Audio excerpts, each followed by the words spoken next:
नमस्कार, आदाब, सत श्री अकाल। मेरा अभिवादन स्वीकार करें। मैं हूं ब्रिजेश और नोट्स बुक आईएएस परिवार में आपका स्वागत करता हूं। साथियों, आपने भी कभी ना कभी तो भगवान वेंकटेश्वर अर्थात तिरुपति भगवान वेंकटेश्वर के प्रसादम अर्थात लड्डू को तो जरूर खाया होगा। वो सूखे मेवे से बना लड्डू और सूखे मेवे और घी से बना, जिसको हाथ में लेने से ही टूटने लगता है। आप कहोगे कि मैं इतना लड्डू की विशेषताएं, इतनी बातें क्यों कर रहा हूं? तो साथियों, अभी एक बहुत गंभीर आरोप है और बहुत आस्था, हिंदू धर्म की आस्था में एक बहुत बड़ा चोट के लिए एक कंट्रोवर्सी के रूप में चल रहा है। मेरा काम है आज इस पे जो भी रिलेटेड फैक्ट्स है वो आपको देना। तो सबसे पहले बात करते हैं, हम बात कर रहे हैं चर्बी वाले प्रसाद, जो कि एक कंट्रोवर्शियल टॉपिक बना हुआ है, उसके बारे में। तो ये इसका आरंभ कहां से होता है? आरंभ होता है वर्तमान में आंध्र प्रदेश के सीएम, जहां पे टीडीपी तेलुगु देशम पार्टी की सरकार है और उसके प्रमुख चंद्रबाबू नायडू जो वहां के मुख्यमंत्री हैं, उन्होंने एक एनडीए की मीटिंग अभी हुई, उसमें ये आरोप लगाया। आरोप क्या होता है? पिछली सरकार के दौरान तिरुमला लड्डू को बनाने में शुद्ध घी की बजाय जानवरों की चर्बी वाला घी का इस्तेमाल किया गया। और इस आरोप के पीछे वो उनके द्वारा कराया गया एक लैब टेस्ट की रिपोर्ट सामने लाते हैं, जिसके आधार पर वो बोलते हैं। ये देखिए, ये रही लैब टेस्ट की रिपोर्ट और इस लैब टेस्ट के अकॉर्डिंग जो लड्डू है, लड्डू में बनाने में उपयोग किए जा रहे घी में एनिमल फैट देखा गया है। यहाँ पे फॉरेन फैट देखा गया है और ये फॉरेन फैट एनिमल से बना हुआ देखा गया है। इसमें से आपत्ति के रूप में मुख्य रूप से क्या देखने को मिलता है? यहाँ पे फिश ऑयल का उपयोग किया गया है, बीफ टैलो का उपयोग किया गया है और लार्ड का उपयोग किया गया है। इस घी के बनाने में, घी जो बना हुआ है, इनसे इन फॉरेन फैक्ट मिला हुआ है। ये रिपोर्ट है, यहां पे आप देख सकते हैं, जो इस रिपोर्ट के आधार पर वो आरोप लगाते हैं। हम यहां पे समझते हैं कि बीफ टैलो क्या होता है, लार्ड क्या होता है, तो इसको समझते हैं। तो बात करें अगर हम लार्ड क्या होता है, तो ये सुअर की चर्बी से बनाया जाने वाला, चर्बी को हम क्या करते हैं, पिघलाकर बनाया जाने वाला सफेद सा पदार्थ होता है, जिसे हम लार्ड करते हैं। वहीं बीफ टैलो की बात करें तो बीफ टैलो, बीफ की चर्बी को जब धीमी आंच पर पकाते हैं तो इसके बाद एक सिर्फ फैट बचता है। पकाने के बाद, धीमी आंच में पकाने के बाद एक फैट बचता है, वो जो घी जैसा होता है, दरारे दाने जैसे घी जैसे होता है, वो रहा बीफ टैलो। और फिश ऑयल, इसका उपयोग किया गया है।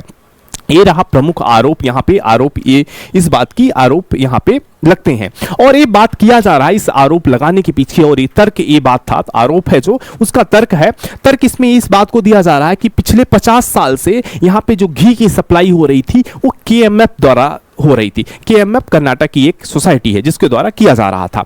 अभी कुछ दिनों में जब ये पिछली सरकार ने ये आरोप जो लगा है, इसको भी आपको समझ लेना होगा, ये आरोप पिछली सरकार पे लगा है। पिछली सरकार किसकी थी? वो वाईआरसीपी पार्टी की थी, जिसके जो मुख्य थे जगन रेड्डी, वो वहां के सीएम थे। तो उन पे आरोप लगा है कि ये ऐसी कंपनी को घी दिए हैं, मतलब ऐसी कंपनी से इसको घी ले रहे हैं जहां पे ये चीजें उपयोग हो रहा था। इसके पहले 50 सालों से केएमएफ दे रहे थे। केएमएफ आप जानते होंगे, कर्नाटका में नंदिनी ब्रांड नाम से डेयरी प्रोडक्ट है, जो बहुत मशहूर ब्रांड था। पहले 50 सालों तक केएमएफ ही सप्लाई करता था घी तिरुपति बालाजी तिरुपति मंदिर में। बट फिर अब क्या हुआ कि इसमें केएमएफ ने सस्ते दरों पे सप्लाई करने से मना करने के बाद एक तरीके से इन्होंने दूसरी कंपनियों को बिडिंग दिया और वहां से ये चीजें सामने आई है। ये तो रहा यहां पे जो आरोप रहा। अब हम यहां के कुछ इसकी मुख्य बातें जान लेते हैं प्रसादम के बारे में। प्रसादम अर्थात जो लड्डू है, उसकी बहुत सारी विशेषताएं हैं, जैसे मैंने पहले भी आपको बताया। तो विशेषताओं की जब हम बात करते हैं तो जो प्रसादम है, एक किसके द्वारा बनाया जाता है? वहां की एक मंदिर समिति है, एक मंदिर ऑर्गेनाइजेशन है, टीटीडी। टीटीडी को क्या बोलते हैं? तिरुमल तिरुपति देवस्थानम। यही उसका पूरा मंदिर जो प्रीमाइसेस है, उसका पूरा नियंत्रण, पूरा कंट्रोल इसी के द्वारा होता है। और ये मंदिर का अपना एक स्पेशल किचन है, उस किचन को पोट्टू के नाम से जानते हैं। और उस पोट्टू में जो ये बात कर रहे हैं, पोट्टू में जो काम करने वाले लोग हैं, एक जमाने से हैं। जमाने से जब बात करते हैं तो जो प्रसादम जो यहाँ पे लड्डू है, ये आज का नहीं है। ये इसकी शुरुआत होती है, कब होती है शुरुआत इसकी शुरुआत 1975 से होती है। और 1975 से लेके मतलब आज 300 प्लस वर्षों का इसका इतिहास है। और एक स्पेशल किचन में ये बनाया जाता है और इस स्पेशल किचन को पोट्टू कहते हैं। और यहाँ पे काम करने वाले भी एक अलग सेक्ट के ही हैं, उनका अपना अलग सेक्ट है। और ये जब किचन बहुत क्लीन एंड नीट रखा जाता है, जब ये किचन में जाते हैं, किचन में जाने से पहले पूरा क्लीन नीट होते हैं और एक ही कपड़ा पहन के जाना होता है किचन में। और केवल एक ही समुदाय के लोग इस पे काम करते हैं। ये तो रही बात। और बात ये कैसे होती है, लड्डू इतना फेमस क्यों है? क्योंकि इसी समिति के द्वारा ये लड्डू बनाया जाता है। और ये लड्डू बनने के बाद, जैसे एक आज का जो पहला बैच हुआ, पहला बैच का लड्डू भगवान तिरुपति वेंकटेश्वर को चढ़ाया जाता है, और वो जो चढ़ने के बाद वही लड्डू पूरे लड्डुओं में, मतलब पूरे प्रसाद का जो उस होता है उसी में मिला दिया जाता है, और उस मिलाने के बाद जो लड्डू बनते हैं वही प्रसाद के रूप में होता है। अभी इतनी भीड़ होने के बाद अब से टोकन सिस्टम कर दिया गया है। नियम ये है कि जो मंदिर में जैसे जो जाता है उसको एक लड्डू क्या मिलता है, एक लड्डू मंदिर में प्रसाद के रूप में मिलता है। और अगर किसी को एक से ज्यादा लड्डू लेना हो तो पैसे देके, अभी जो रेट है मतलब लगभग 50 रुपए में एक लड्डू पड़ता है, तो पैसे देके जितनी मर्जी हो उतना ले सकता है। अब बात करते हैं, ये छोटा मोटा किचन, छोटा मोटा ये नहीं है। अगर यहां पे बात करें तो यहां जो किचन में हो रहा है, किचन में की खपत जो शुद्ध देसी घी होता है उसका उपयोग किया जाता है, सूखे मेवे को उपयोग किया जाता है। अगर यहां पे हम बात करते हैं कि अगर इस किचन की बात करें तो इस किचन में पर डे की अगर बात करते हैं तो पर डे 500 किलो घी का उपयोग होता है, 500 किलो घी का उपयोग होता है, 750 किलो काजू पर डे उपयोग हो रहा है, और 500 किलो राइजिन का उपयोग हो रहा है, 200 किलो इलायची पर डे उपयोग होता है। और इसका उपयोग करने के बाद ये जो लड्डू बनता है, ये लड्डू लोगों तक जाता है। और ये बात करें कि जो इसकी सप्लाई होती है, सप्लाई का सिस्टम क्या है? सप्लाई का सिस्टम है ऑनलाइन बिडिंग के थ्रू, ऑनलाइन जैसे निकाला जाता है उसमें बिडिंग होती है, देश भर की जो कंपनियां हैं वो पार्टिसिपेट करती हैं, जिनका जो बिडिंग में सबसे हाई बिड होती है, जिसकी सबसे ज्यादा नीलामी होती है, उसको ये दे दिया जाता है। और यहां पे जो घी आता है, घी सबसे पहले टैंकरों से डेली ट्रक के ट्रक घी आते हैं, और इसके सबसे पहले उसके द्वारा एक देखा जाता है कि ये सर्टिफाइड है, FSSAI सर्टिफाइड है, और हर बैच का रिपोर्ट होती है। इस रिपोर्ट के बेस पे ही प्रीमाइसिस के अंदर आता है, नहीं तो प्रीमाइसिस के अंदर ही वो नहीं आ पाता। तो सबसे पहले गवर्नमेंट अप्रूव्ड रिपोर्ट देखी जाती है कि घी अप्रूव्ड है, उस बैच की टेस्टिंग प्रॉपर हो रखी है, जिस बैच का घी उपयोग हो रहा है कि नहीं हो रहा है, ये रही बातें। अब ये आरोप है, उसके आगे की बात करते हैं।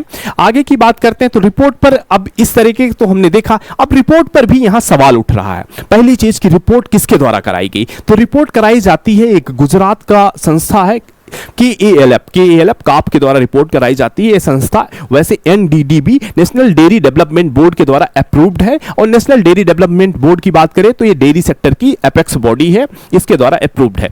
अब पहली चीज तो ये काप के द्वारा की जाती है। तो प्रश्न यही पे उठता है कि मंदिर प्रीमाइसिस, मंदिर सर्विस के पास, जैसे TDDK की बात करें, तिरुपति जो देवस्थान है उसके पास खुद का अपना टेस्टिंग लैब है। उसके अलावा अगर बात करें तो हैदराबाद में FSSAI का भी अपना लैब है। तो ये रिपोर्ट अगर वहां की बात की जाती है तो ये इतनी दूर रिपोर्ट क्यों हुई? क्योंकि काप कहां स्थित है? काप गुजरात में स्थित है। ये टेस्ट कहां होने गया? गुजरात में होने गया। तो सबसे पहला क्वेश्चन यहां पे हो जाता है कि पहली चीज, मंदिर प्रीमाइसिस पे अपना लैब है, वो खुद टेस्ट करते हैं, तो चलो मंदिर प्रीमाइसिस में इसका टेस्ट नहीं क्यों नहीं किया गया? और दूसरा क्वेश्चन होता है कि जब हैदराबाद में जो सबसे महत्वपूर्ण एजेंसी है FSSAI, उसका लैब है, तो हैदराबाद में इसका टेस्टिंग क्यों नहीं हुई? दूसरा क्वेश्चन होता है। अब आगे बढ़ते हैं, आगे और भी क्वेश्चन है। अब ये रिपोर्ट आई कब? ये रिपोर्ट आती है 17 जुलाई को। अब आज कौन सी डेट चल रही है? अभी सितंबर चल रही है। तो ये जब मुख्यमंत्री जी को 17 जुलाई को रिपोर्ट मिल जाती है तो अभी इसकी बात को क्यों की जाती है? मतलब 2-3 महीने तक वो कैसे रुक सकते हैं? कितने बड़े आस्था का विषय है, कितने लाखों क्या करोड़ों में जो है उनसे आस्था रखते हैं।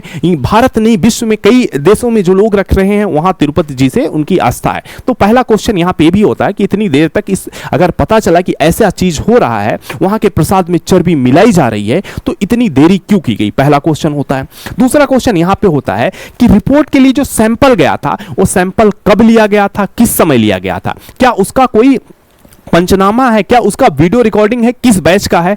कि अगर सैंपल जो गया था लेने के लिए उसका कोई वीडियो रिकॉर्डिंग, कोई सबूत है, कोई पंचनामा है कि हाँ इस दिन इस तारीख इस बैच का लड्डू टेस्ट के लिए गया था जिसमें ये आइटम मिले हैं, जहां पे बीफ मिला है, ये चीजें मिली है? तो इसका पहले यहां पे क्वेश्चन होता है।